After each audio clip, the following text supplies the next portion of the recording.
you gotta just go for it. You can't like wait around. I felt like at the beginning, like being intimidated, I kind of like, pushed things off or was like waiting for like the right opportunities. But at the same time, it's like you'll wait forever. Off Gassing, a scuba podcast with host Nick Hogel.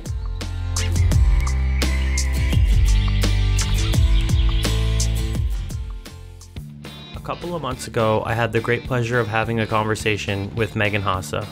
Leaving Michigan for Hawaii to pursue marine biology, she became a freediver and eventually a scuba diver. I speak to her about her journey as she found her confidence and passion for photography, recent travels, goals for the future, finding a community, and much more. Please enjoy. Megan, how are you doing this morning? I am doing pretty fantastic. I just wrapped up a 2-week dive trip in the Togians. Yeah, and that was super amazing. I haven't been before. It's like my first new place in Indonesia in quite a long time. And so, yeah, to experience something new and see some new dive sites has been really incredible. So I'm basically in the days after where I'm kind of sorting through footage and editing. So I'm taking a much needed rest break as well as catching up with service. So the Togians has no cell reception and Wi-Fi is very spotty. So I haven't really been able to connect or keep up on work things. So it's been nice to be back in service and get some work done. Awesome. Well, I am very excited to hear more about that. But I just wanted to throw out my first question. Tell me how and why you got into scuba diving. Tell me, what led you up to it. Tell me about that first breath underwater. Was it love at first breath? Was it, I absolutely hate this? I know it's usually different for everybody. So just tell me all about that experience. Yeah, I think it actually kind of started when I was quite young. I grew up in Michigan, and my parents would always take trips down to the Caribbean. And my dad is a very big like snorkeler. So when I was younger, we would go on these like snorkeling excursions, and that was kind of like my first spark of interest in the ocean. And as I kind of got older, I had like a bit of an obsession with dolphins. And so, yeah, I felt like I've always had kind of like an interest in the ocean. And after I finished high school, I decided to move to Hawaii to pursue marine biology.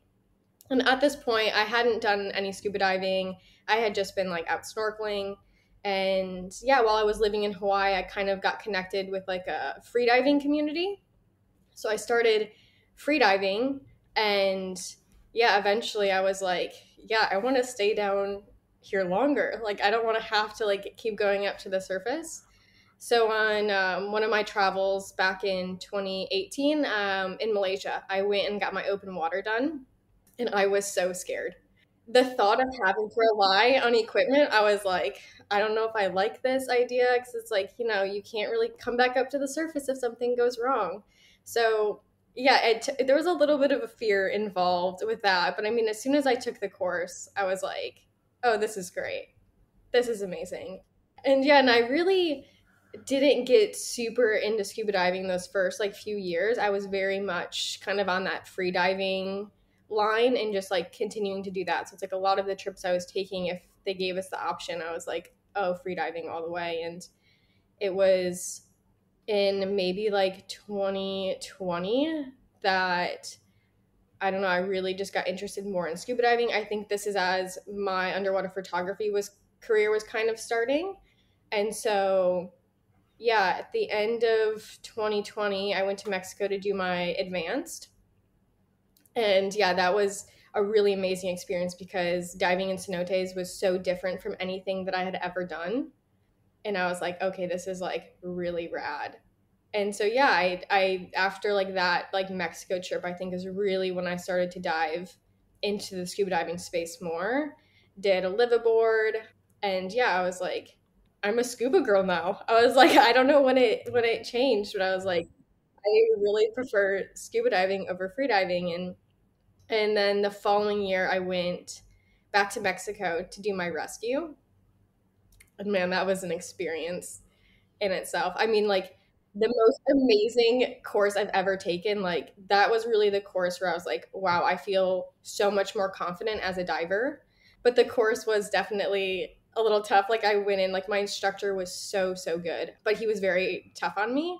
And so you just never really knew what scenarios were going to play out, like what was going to happen, because in the rescue course, obviously you do all these different kind of scenarios, where they turn off your tank and it's like your dive buddy starts sinking to the bottom of the abyss, and you just like have to be very like hyper vigilant on like what's going on around you. But yeah, after that course, I was like, wow, I was like, I feel like there should be like some sort of inclusion in the open water and advanced with some of the safety things, because I was like, I just feel so much better and more confident as a diver, not only for myself but also for like other people, because it's like when you go on dive trips, you're on the boat with a handful of random people, so it's like if something were to go wrong, like I feel confident now in myself that's like I could actually help the situation rather than just stand there and be like, oh, I don't know what to do. After that, I think too, I really started getting more involved in like the scuba diving community and like finding more people that were doing it, because again, I was really involved in this like free diving space. So it's like everyone was just free diving all the time. And so, yeah, I slowly kind of started building a community around scuba diving. And I think really community is key.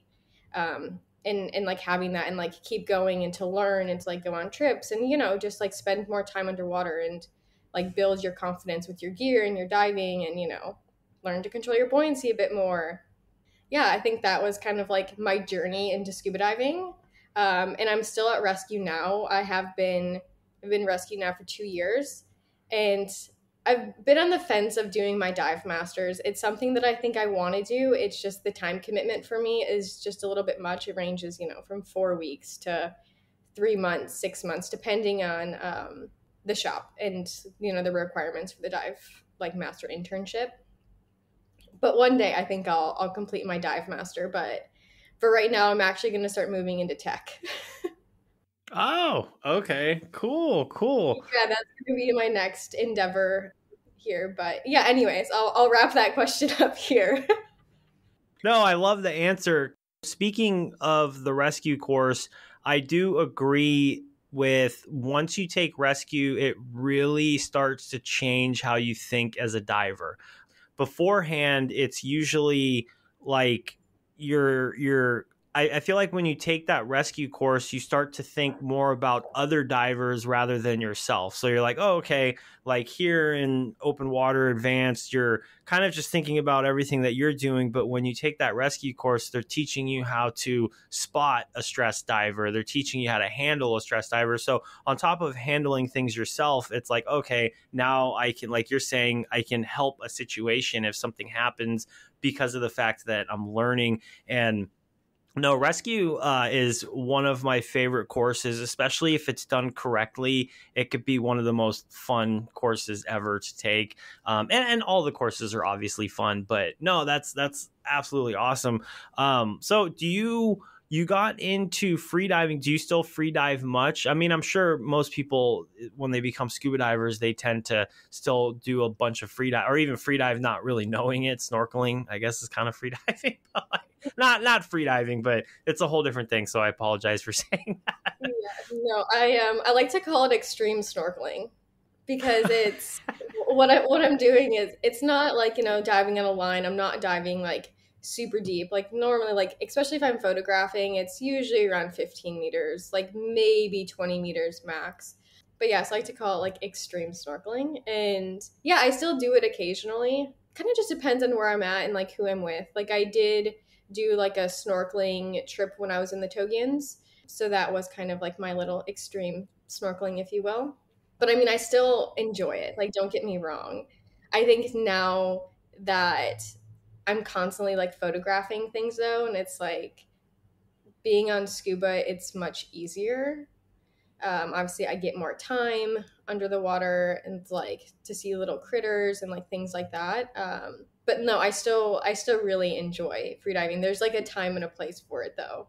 But yeah, and then like, again, it's just like really, really on who I'm with and like what they're doing. Like if my friends are scuba diving, we're scuba diving. If my friends are more into snorkeling or free diving, then that's what I do. But the past 6 weeks, I've been traveling by myself, and this is like my first solo trip really that I've taken.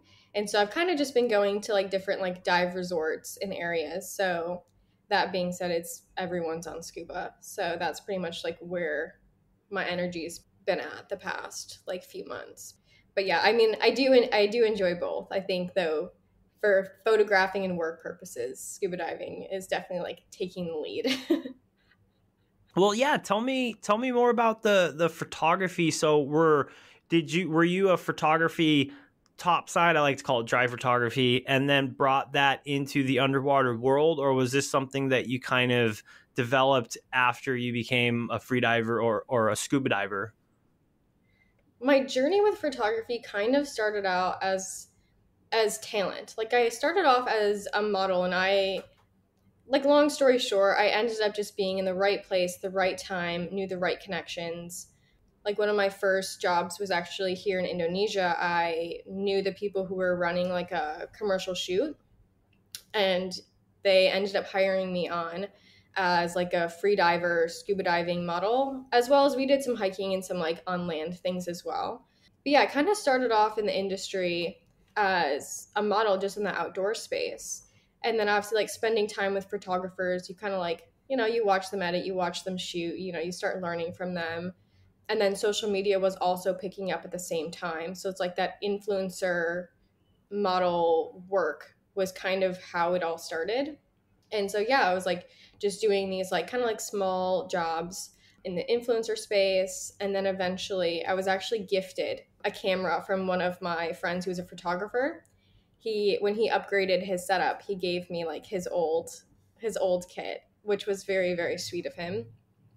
And so yeah, then I had this camera, and so I was like slowly taking pictures on the side of like the travels, but I didn't really take it super seriously. And then I'm like right maybe like end of 2020, like beginning of 2021, I had all these companies reaching out to me being like, "Hey, we love these photos that you're posting on social media. Like, can you produce something like this with our products?" And so, yeah, I kind of was taking that and still modeling for it. And then I would just hire a photographer to shoot me with the products. And then slowly over the year, I got the confidence to basically like pitch myself as a photographer and then hire a model or talent for the jobs. And yeah, because sometimes it's really hard to convey your vision with another photographer. So it's like, you're in a place and you're like, oh, this looks cool. Like, this is the composition that I love. But sometimes, like, especially when it's mostly my name on the project, not theirs, you obviously want it to be like the best work that you can produce. So yeah, after like a point in time, I was like, I know that I can do this better myself. Like I can create my vision better than anyone else can. And so yeah, I was really getting the confidence to be like, yes, I can produce this, but can I hire a model instead? And yeah, a lot of companies were pretty much like all on board. The only time that they weren't is if there was some like social media posting involved on my account. But yeah, that's kind of how it started. And it was mostly above land before. There was a little bit of swim like campaigns mixed in there, but a lot of it was like tour companies or like shoes, backpacks, like hiking apparel. Everything has been pretty much in the outdoor space. But yeah, I kind of started off that way. And then during the pandemic, I spent a lot of time underwater. Like I got like more of those certifications done. So yeah, I kind of shifted, or like my path like shifted more to the underwater space. And then like work slowly kind of started to follow as well, where then it went from more of like hiking companies to more of like dive based companies or tour companies or swim, things like that. And then at the same time I became an ambassador with Patty, and I think that also too was like such an accomplishment. Like never in my life did I think that I'd be chosen to be like a Patty like ambassador diver. But I think that too, like having that community of people to connect with, like really encouraged me to go further in my diving career.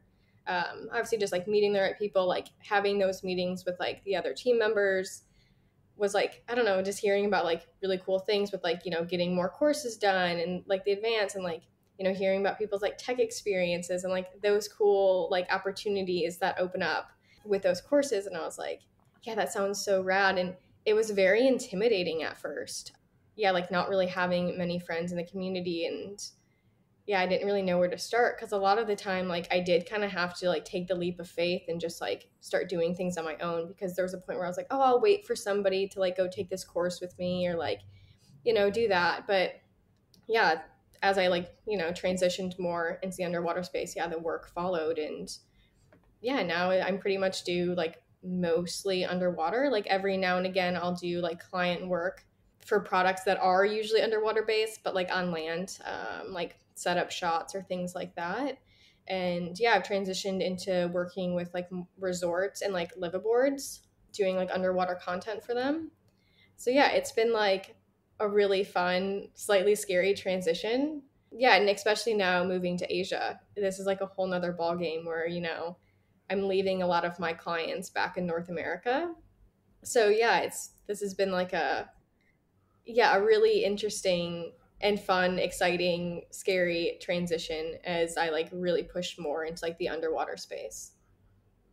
Yeah, yeah, no. Just curious, what do you shoot on? So I have a Canon R5 and a Nauticam housing. Okay, okay.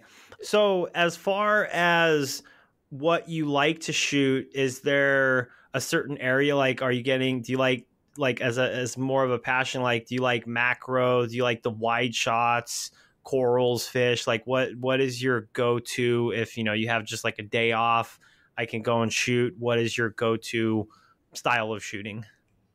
So this is actually quite random because it's not necessarily in my field, but my favorite thing to photograph is people. And I, more than anything else, yeah, I love doing portraits of people.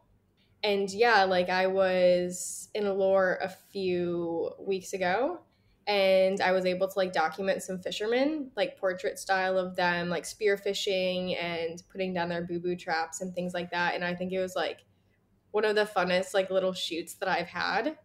And yeah, I really, really enjoy taking photos of people, probably more than underwater, which is very interesting. But going back into like the underwater space, I am obsessed with anemone fish. On dives, I literally like scout the reef and I like find one and then I'll look for another one. Yeah, but it also too, it really depends on the site and like where I'm at, because sometimes like, you have these sites that are so beautiful, so it's like you're doing these like wide angle shots to like showcase like these corals and the visibility and all the fish and things like that. And you have obviously like muck dives or small little critters. I mean, I always get really stoked to shoot things that I haven't seen before. So yeah, a few weeks ago I saw like my first juvenile sweet lips, and like that was like the most exciting thing for me. Um, yeah, I was like hiding like in these like little corals, and I like saw something like really fast moving in there, and I was like, oh my gosh! I was like, I can't believe it. But um, but yeah, for the most part on dives, like especially people that dive with me, I'm literally like hopping from an enemy to an enemy. They're just like the coolest fish to me. So a little bit earlier, you were saying that you're going to start the journey into technical diving. What prompted that?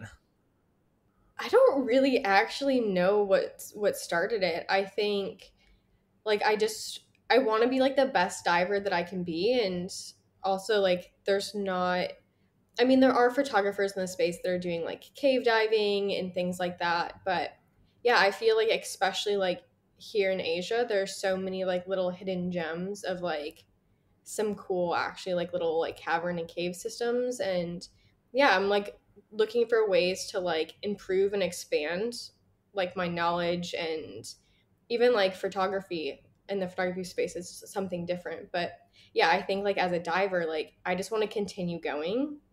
And so like the next step for me would be to transition into tech. Yeah, I just completed two different nitrox courses recently. My side mount will be next. But yeah, I don't know, I just like see people doing like really rad things and going like super deep, and like that's just like very appealing to me. I don't know, maybe I have this like a little bit of like adrenaline junkie side. And so yeah, like moving into tech and doing like deep diving and mixed gases is just like really intriguing to me.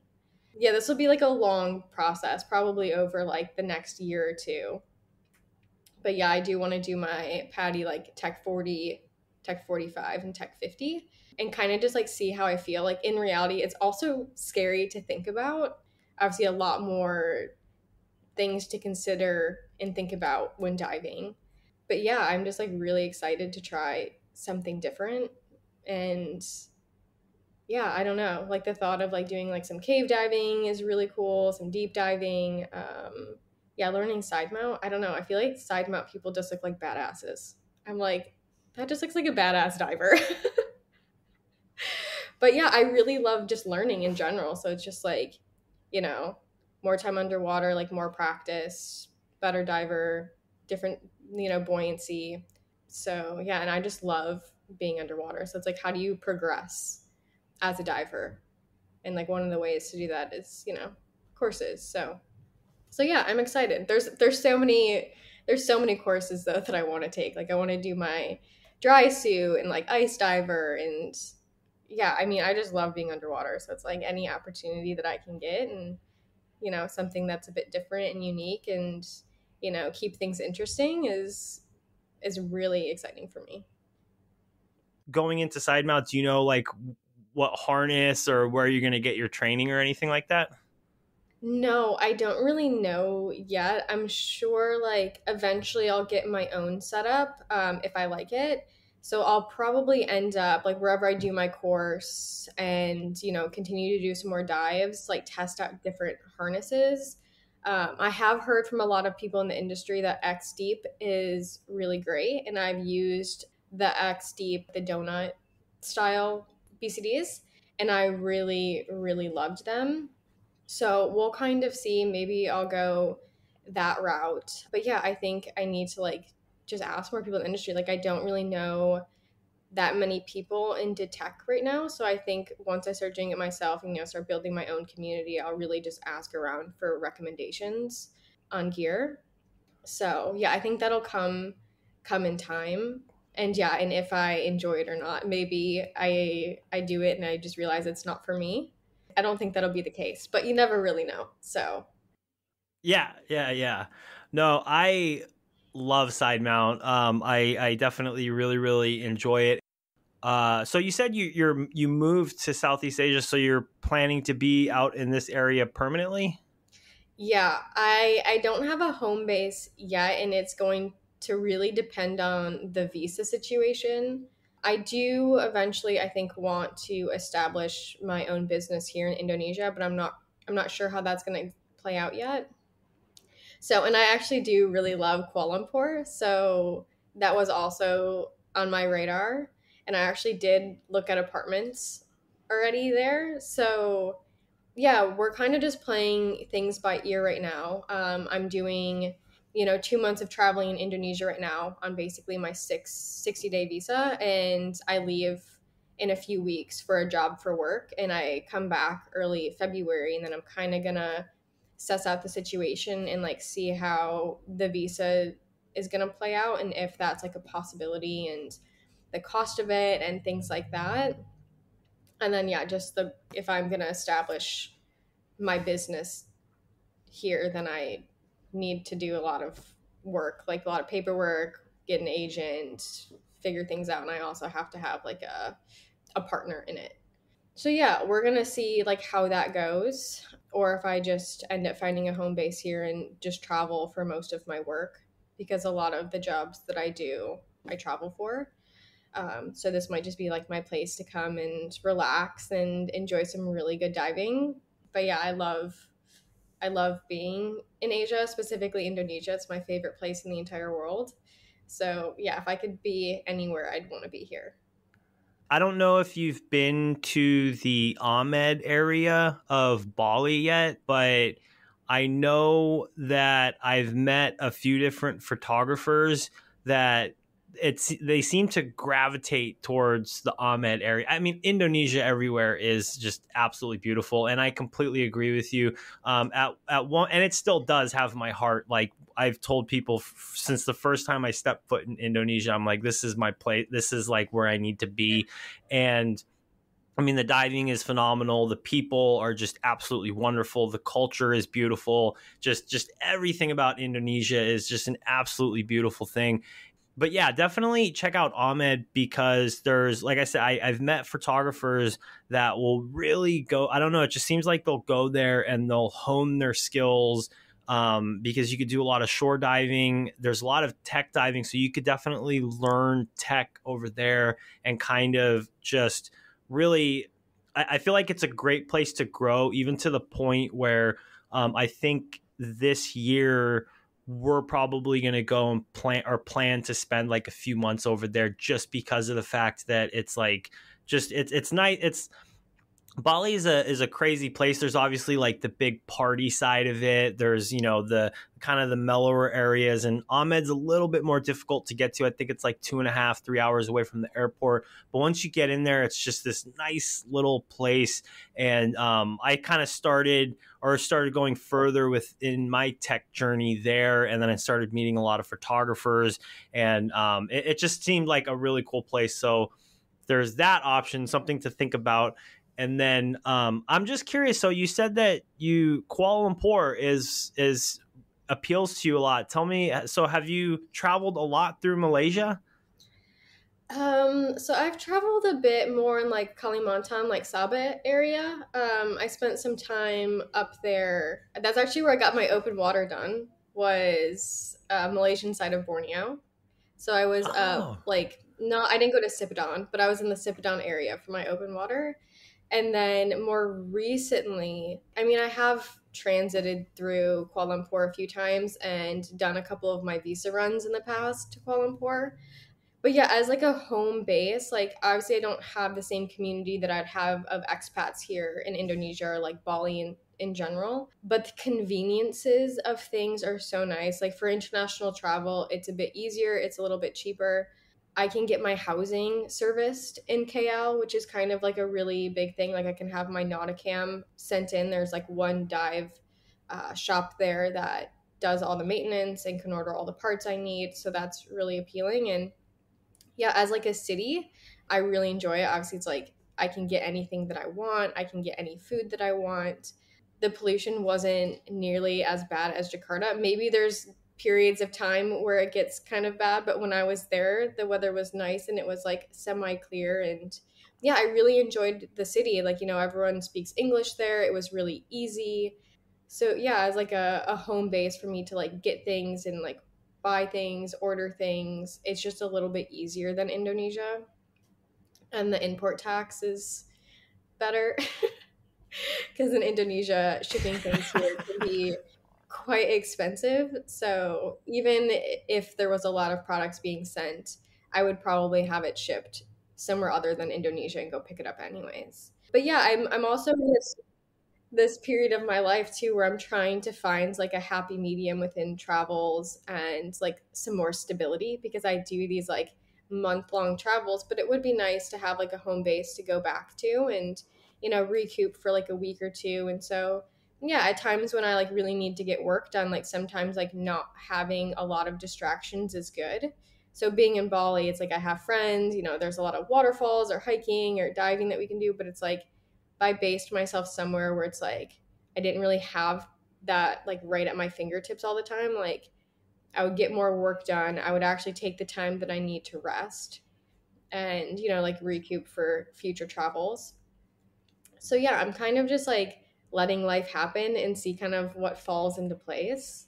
But yeah, I mean, I have also spent some time and I went to Tioman last year, which is not too far from Kuala Lumpur.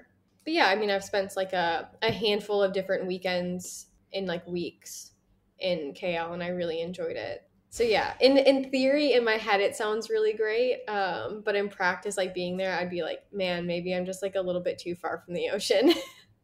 earlier, or just a few moments ago, I made the comment that Indonesia has my heart. So I've been living in Malaysia for the last, basically since August of 2022, and this place has absolutely just captured my heart and soul. Like, I love Malaysia. And the funny thing is, like the really funny thing is I haven't even really experienced the diving as much as I should have in Malaysia, because like basically every time we would have time off, we're just like, let's hop on a plane to Indonesia. And I'm really sad about that because there is such amazing diving in Malaysia on the Borneo side, Sipadan area, even, just like other areas. I mean, it's right in the Coral Triangle, and it really does have so much to offer. So I don't know if you're familiar with the Penang area of Malaysia. It's basically like north, kind of on just right south of Thailand, and it's like an hour plane ride from KL, about 3 hour drive. And yeah, this place is just absolutely, like, the people, the culture. And what's funny too is there's so many similarities from Malaysia to Indonesia, just like the whole culture. I mean, which is like it's the pretty much, if you know one language, you know the other. It's very, very similar. And we are actually trying to make Malaysia our home now, just because we came here on a work contract. The contract is coming to an end, and yeah, we want to make this our home, just because we've absolutely just fell in love with this place. I mean, I totally understand that feeling. And I think you said it so well when you like talked about like how pretty much everything here is amazing and just like really like captivates your heart. And yeah, Malaysia is also very similar in that aspect. Like Malay and Indonesian are pretty much the same, besides a handful of words. And yeah, and then Borneo and Kalimantan also is fantastic for diving. Like, yeah, take some trips a little closer to home because you won't regret it. Just Southeast Asia in general, I feel like is just amazing. Yeah, it's one of those things where it's like you step off the plane and you're like, I don't know, it just smells like transit. I don't know how to explain it, but it's like such a homey. Like every time I get off the plane in Bali, I was like, I just smell and I'm like, it smells like home. Like I can't like explain that feeling. It's a really weird sensation, but it's like you just get so used to, I don't know, that kind of living. I mean, I don't know, yeah, the people, the culture, the food, everything, the landscape, it's all just perfect. Oh, yeah, no, I 100% agree. And so I actually, my mother is from Thailand. So I spent a lot of time growing up going to Thailand. And I had a big gap from the time I think I was like 9 or 10 till, um, yeah, I think it was like maybe like I was 10 years old up until I was about like 32. And then I didn't go back to Thailand. And I remember, and we lived in Thailand for like a year and a half. I went to school there, and my mom was like, "Hey, I'm taking a trip back to Thailand. Do you want to come with me?" I was in my 30s, and literally as soon as I stepped off the plane and stepped foot in Thailand, it like just was this rush of like the smells, and it really just brought me back to my childhood. And I literally just knew. I think by the end of that trip, I was there like 10 days with my mother, and I told her, I was like, I'm coming back out here next year for a month, and started kind of doing the backpacking thing. And then, the year after that, I came for 2 months. And then, like, eventually, I basically was just kind of prepping myself to move to Southeast Asia. And Malaysia was a good trade off, and especially because the work that brought me out here, it was really nice because they basically floated the whole bill for us to move out here. So it was really worked out. I had to put about a year and a half in, and now that contract's coming to an end. But same thing, I'm just like, okay, I'm trying to move into that next phase. Like, okay, time to start a business, because I really love it out in Malaysia. And I do love KL too, just because it really is such a hub to get to so many different places in Southeast Asia. And then you have Singapore that's right there, which is like, I mean, KL is a pretty big world hub too, but Singapore in general, I mean, you can get anywhere in the world from there. Because I'm actually flying back to the States next month just to go back. It's been a while since I've been back, so I'm gonna go home, visit the family and everything. But yeah, no, I completely applaud you for making the move, just because it's definitely not for everybody. But like, once you meet people that know that this is the area that they want to be in, it's great to see that. So, question for you: the you just said that you got back from some travels. Where were you again? Okay, so I flew into Indonesia at the end of November and I went to Alor. So Alor is a few islands like east of Bali, like a little bit past Flores, like above Timor Leste. And I had actually been there before back in 2019, but it was quite a short trip. And now that I'm much more into scuba diving, I really wanted to go back. So, yeah, I ended up spending almost 2 weeks in Alor, and it was absolutely magical. I knew it was going to be good, but it was very good. Yeah, the currents in Allure are quite strong, but it has some pretty good visibility, like corals like you haven't like ever seen before, walls. We saw hammerheads on a few dives, Napoleon wrasse, and then it also has very, very good muck diving. It kind of has the best of all worlds. Yeah, I was supposed to be there a week and I extended a few days and I extended a few more days. It was hard to leave. The diving was so good. So you need to add Yeah. Allure to your radar because it's one of those places in Indonesia that feels like a hidden gem. It's not mainstream yet, so it's like very mellow. There's only a handful of dive resorts, and yeah, the diving is spectacular. Yeah, I started off my travels there, and then I made a pit stop in Bali for a few weeks, or for almost a week, I think, just to visit some friends and order a pizza. And yeah, and then spent a week there, and then I flew to. Yeah, I know. It's like, when you're staying in a resort, sometimes you miss like the conveniences of Western foods and things like that. So going back to Bali, I was like, I can order whatever my little heart desires. So that was like nice. And yeah, got to catch up with a lot of friends. And yeah, so that was really amazing. And then I flew to Central Sulawesi. I flew to Luwak. And yeah, I took like a 5-hour car ride to Ampana, and then I hopped on a couple-hour boat ride into the Togians, and then another couple-hour boat ride to Una Una, which is where I stayed for 2 weeks. Una Una is kind of like a little bit further away from the rest of the Togians, and yeah, I had actually seen a photo of one of the dive sites. It's called Black Forest, and the site is like a forest. The corals look like trees.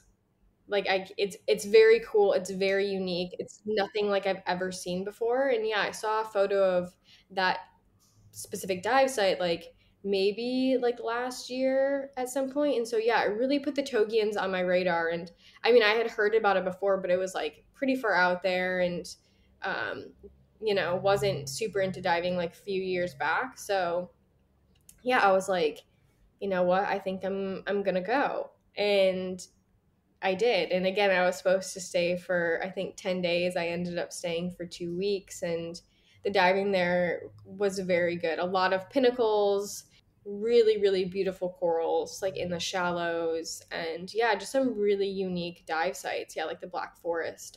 And yeah, it was very remote. I didn't realize there's no cell reception and very minimal Wi-Fi, but sometimes it's nice to kind of be forced into not working all the time.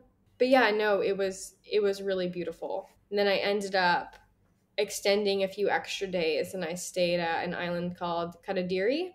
And yeah, there's actually a jellyfish lake in the Togians. So I did that snorkeling tour where I was able to do some free diving.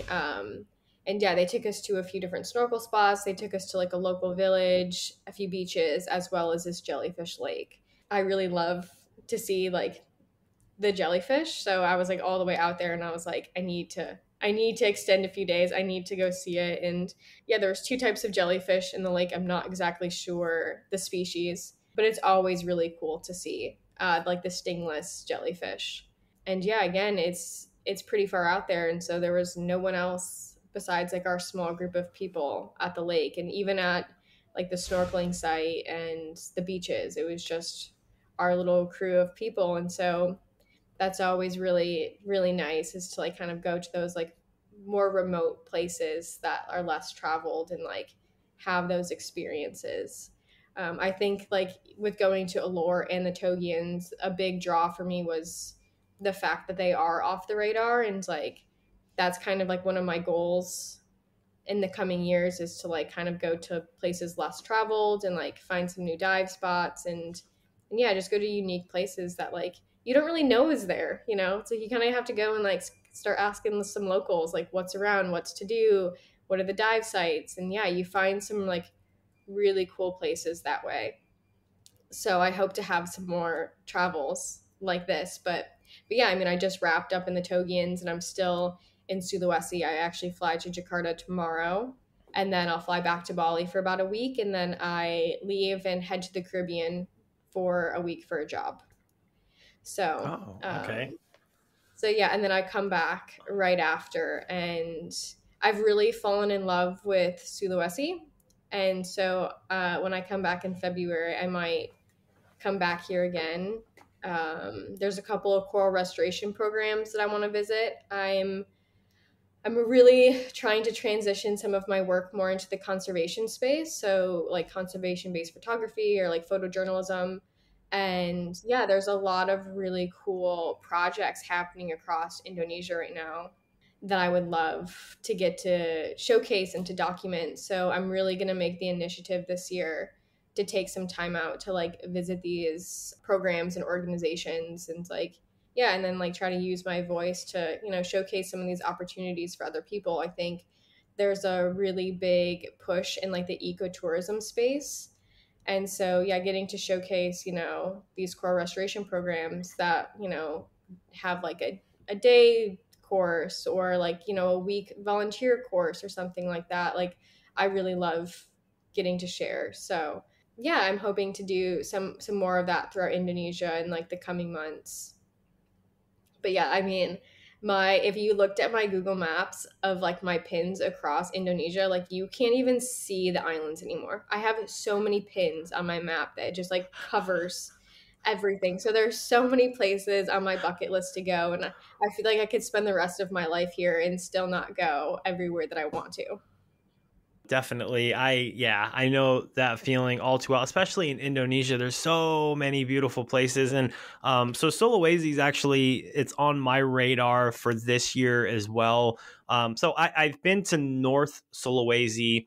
I actually did my dive master course on an island called Bunak in North Sulawesi. And I'm actually headed to Mexico in May of this year to start my overhead training or cave training. And my goal is because there's a lot of exploration going on in the South Sulawesi area. There's a couple of people out there that are really pushing the exploration. So I'm hoping to be able to make it out there. And yeah, just Indonesia in general. There's so many different places, and there's a lot of places. When I first went there, I was able to spend like a month in this tiny little island called Arborek in Raja Ampat on a conservation project, and just absolutely fell in love. Actually, oddly enough, I don't. So I met you at Mighty last year, and there was a guy, I can't remember his name. Actually, I think he had like a very funny name, like a John Smith or something like that. He'd been to this Yes, it was John. conservation project, which I thought was Yeah, really funny because is it John? Is it like John Smith? It's like it super like is. a It pretty is. common It's John. name, right? Yeah, yeah. His name is John. Yeah. Okay. And so I ended up chatting with him for a while, and super cool dude, and hopefully I actually have his email somewhere. I'll have to reach back out to him and see if he'd be into coming into the podcast. But I really appreciate you coming on to the podcast. I just have one question for you before I let you go. So you were talking about earlier going from being in front of the camera to going behind the camera, and then finding your voice within that can obviously be a little bit of a challenge, just getting behind the camera in general to try to find your voice and become confident in that sort of thing. What advice would you have for that person that is just starting out their journey behind the camera that wants to create a voice?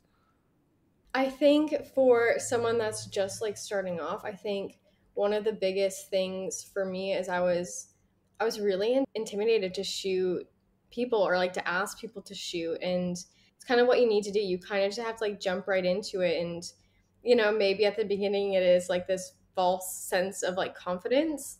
But yeah, you really just like, you gotta just go for it. You can't like wait around. I felt like at the beginning, like being intimidated, I kind of like, you know, pushed things off or was like waiting for like the right opportunities. But at the same time, it's like you'll wait forever. You'll wait forever for these opportunities to come. You have to really you have to make them for yourself. You have to like go out there and yeah, and it's like, you know, the more you shoot, the more confident you get, the more you build your portfolio, and yeah, and then you know, that confidence just like continues to go. And yeah, and then like another really big thing for me is I have this life motto that I try to live by, and it's the answer is always no until you ask. And that kind of goes in with, you know, like reaching out to people, trying to be like, you know, with other creatives or people. It's like you never really know until, you know, you send that email or that message or like ask that person or like, you know, opportunities. It's like, you know, I've also like kind of blindly sent emails to people that like I look up to, and you know, they always responded with like some really great things and like encouragement and advice and things like that. So it's like, don't be scared to like, you know, reach out for advice or questions to like anyone, because you really never know like where that could go and, you know, like what opportunities that brings about. And so yeah, I think at the end of the day, just like overall, it's just go for it.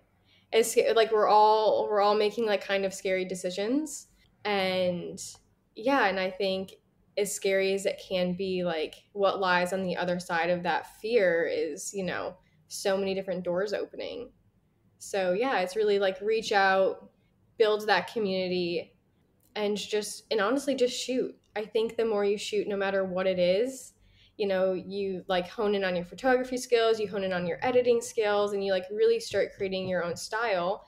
And it's like once you have that confidence though, it's like you can, you know, share that and like start building your own voice, because, you know, it does take a little bit of time. But I think also with your style, that is also part of your voice. You know, it's like, you know, the more you shoot, you learn what you like to shoot. And it's like, you know, maybe you like people or weddings, or I mean, you know, the options for photography, there's so many different niches. But yeah, I think even the more I shoot, the more I'm still learning. I will forever be learning. It's like a forever learning curve. But yeah, and it's like, you know, I didn't really know that I liked shooting portraits of people until like I got the courage to like ask someone if I could take their photo. um, so yeah, I think it really comes down to, you know, just like really just biting the bullet and going for it. And yeah, as scary as it can be, it's yeah, I hope I answered that question. I kind of forgot where I was going with this. No, just go for it. No, I love it. That's an amazing answer. Especially, you know, coming from me. So I have photography as a hobby, nothing more. I really, really do enjoy it, but because that was kind of a hard thing for me at the beginning. It was just like people are like, oh, well, you know, what do you want to shoot, and go down that path? And I'm like, I don't really know. So I like that advice of just go out and shoot, because you'll find, you know, your voice, you'll find your path into it. And it's something that I am constantly trying to build my confidence over, just because it's something that I really, really do enjoy. And one of these days I'll buck up and bring the camera underwater, but it's you know, cost wise and time wise, I'm just like, let me hold off on that for a little bit. Yeah. But no, I once again really, really appreciate you coming onto the podcast. This has been absolutely amazing to hear your journey, to hear, you know, where you want to go, and I'm excited to see the future of what is in store for you in Indonesia. So thank you very, very much for coming onto the podcast today. Thank you so much for having me. This is actually my first podcast, so I was a little nervous. I'm not gonna lie. You never really know what people are going to ask you. But it went amazing. So thank you so much for being such a great host.